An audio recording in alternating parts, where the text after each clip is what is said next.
diskusi virtual masih menemani Anda pemirsa Madu TV, dan terima kasih atas kebersamaannya bagi warga masyarakat Jawa Timur dan juga pemirsa Madu TV yang menyimak siaran langsung ini melalui berbagai macam platform dan juga satelit di seluruh Indonesia. Saya masih dengan Wali Kota Surabaya, Pak Eri Cahyadi. Kita lanjutkan, Pak Eri. Tadi Pak Eri bicara mengenai masalah aplikasi dan lain sebagainya. Tapi hari-hari ini masyarakat Indonesia secara luas itu selalu dikejutkan dengan hal-hal yang viral ketika ada pungli-pungli yang dilakukan oleh aparat negara gitu. Sejauh mana langkah yang dilakukan oleh Wali Kota Surabaya untuk mengatasi pungli ini? Atau masih adakah pungli di Surabaya, Pak Eri? Jadi sebenarnya yang kita lakukan adalah dengan digitalisasi itu mengurangi orang untuk bertemu. Tidak menemukan antara pemohon dengan yang pemroses tidak bertemu. Itulah yang kita lakukan, baik itu dimulai pelelangan sampai dengan perizinan, itu tidak bisa bertemu orangnya. Sehingga itulah yang kita lakukan, kita maksimalkan di sana. Dan insya Allah kalau itu berjalan, itu pasti tidak akan pernah ada yang namanya pungli. Di Surabaya, ini malah ada yang bicaranya terkait menjanjikan pekerjaan. Bukan terkait dengan hal itu. Kamu bekerja, kalau bekerja kamu kasih aku duit ya, nanti saya daftarkan di sana, saya keterima. Itu dilakukan. Jadi kalau buat saya ini bukan pungli, tapi apa ya, kegiatan yang memang yang penipuan atau seperti itulah. Tapi dia mengatasnamakan itu sih. Kalau orang tahu loh, di Surabaya masih ada pungli, itu yang pertama. Yang kedua, saya sampaikan kepada teman-teman, sudahlah, jangan ada rasa EU pakai EU, karena ada masyarakat juga yang dia itu merasa pelayanannya cepat, terbantu, terus akhirnya memang memberikan uang terima kasih. Nah ini juga jadi tidak baik. Karena ini sudah menjadi tugas kewajiban kami sebagai pemerintah. Ya sudah, jangan diberikan itu. Karena ini kewajiban kami sudah dibayarkan dengan gaji, kita sudah diberikan tunjangan, jadi jangan ada rasa terima kasih untuk itu. Biasanya kalau ditolak, sudah Pak, ini saya terima kasih saya saja. Nah, ini kebiasaan Timur ya, sehingga kita saling menghargai. Tapi itu yang saya sampaikan kepada masyarakat, janganlah. Jangan dididik kami, jangan diberikan kami peluang itu. Karena kami di pemerintah kota sudah melakukan hal yang tidak melakukan itu. Tapi jangan mulai kembali warga untuk memberikan kesempatan untuk berpikir yang lainnya untuk teman-teman pemerintah kota. Itu yang saya sampaikan kepada warga. Sehingga harapan saya, untuk pun ada hal yang terjadi, bahkan saya membuat WhatsApp ya, hotline gitu, untuk menyampaikan jikalau ada pungli atau ada apapun di kota Surabaya. Warga langsung bisa telepon, bisa menyampaikan, dan bisa kita langsung tidak lanjuti. Itu bisa melalui WhatsApp, kami langsung bisa di nomor 0811 311 5777, atau di webnya Surabaya Go ID untuk melaporkan. Langsung saya tidak lanjuti begitu. Dan ini terjadi memang, langsung saya tidak lanjuti ketika terjadi hal seperti itu.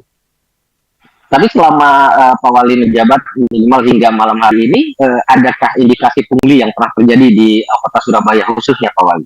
Jadi pungli yang di Surabaya itu adalah yang tadi itu, menjanjikan pekerjaan. Jadi tidak berhubungan dengan hal yang kita siapkan gitu. Janjikan pekerjaan, minta dikasih duit, janji nanti diberikan pekerjaan, tapi ternyata pekerjaannya belum dapat. Sehingga laporannya hampir semuanya laporannya seperti itu. Tapi tidak ada yang dalam proses perizinan karena mereka tidak bertemu kan. Tapi saya berharap tidak pernah ada begitu memang. Betul, harus tidak ada, Pak Wali. Berikutnya Pak Wali, namanya kota Surabaya ini sebagai kota metropolitan juga tidak terlepas dari tingkat kriminalitas, Pak Wali. Ya. Kelompok anak-anak muda yang sedang mencari jati diri dalam tanda kutip, gangster atau begal dan lain sebagainya. Ini langkah apa yang dilakukan oleh Pemkot Surabaya mengatasi masalah ini, Pak Wali? Ada dua langkah yang kita lakukan. Yang pertama adalah kita menguatkan pusat pelayanan keluarga di masing-masing RW. Jadi setiap RW itu ada puspaga, Mas. Kita siapkan puspaga, bahkan di tingkat kota juga ada. Di sini itu adalah memberikan kekuatan kepada orang tua. Karena sebenarnya anak ini itu adalah karena orang tuanya. Kalau orang tuanya sayang sama anak, maksudnya selalu memperhatikan, anak ini akan ada ikatan batin. Kan jadi tidak pas ketika ini keluar, orang tuanya tidak mencari. Nah, ini kita kembalikan lagi kepada pendidikan keluarganya. Yang kedua, setelah itu kita lakukan kegiatan-kegiatan positif di RW tadi. Karena itu di Balai RW Kota Surabaya ada sinau bareng, ada ngaji bareng, ada permainan permainan yang lama-lama di Kota Surabaya, kayak engkle, kayak main karet, gitu ada. Itu ada, kita hidupkan sehingga ada pergerakan kegiatan positif di sana. Yang kedua itu adalah kegiatan yang kita kerjasama dengan kepolisian. Kita ini di Surabaya terus bergerak, berputar setiap malam, lebih utama di akhir pekan ya, itu bergerak bersama dengan nama Asuhan Rembulan. Jadi semua bergerak di wilayahnya, kita bergerak antara pemerintah kota bergabung dengan kepolisian dan dengan TNI Polri. Setelah itu kita bergerak untuk menyisir kota Surabaya. Ada 2 langkah. Dan kalaupun ada yang tertangkap di malam hari karena minum, karena apa kita tangkap, kita berikan pelatihan kebangsaan. Sekolah kebangsaan yang ada dilakukan di Angkatan Laut.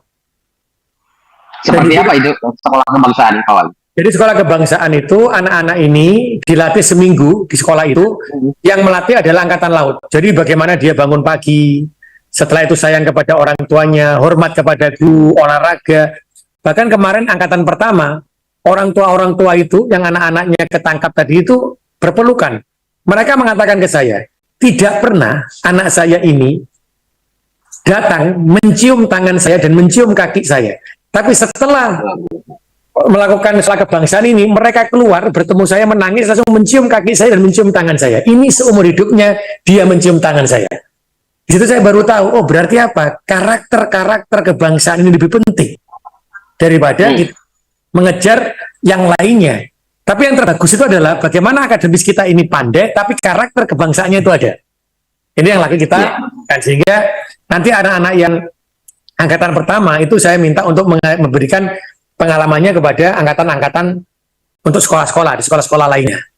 Jadi nanti sekolah kebangsaan ini bukan lagi untuk anak-anak yang, kalau kan ada pendapat, oh anak yang nakal baru sekolah kebangsaan, tidak.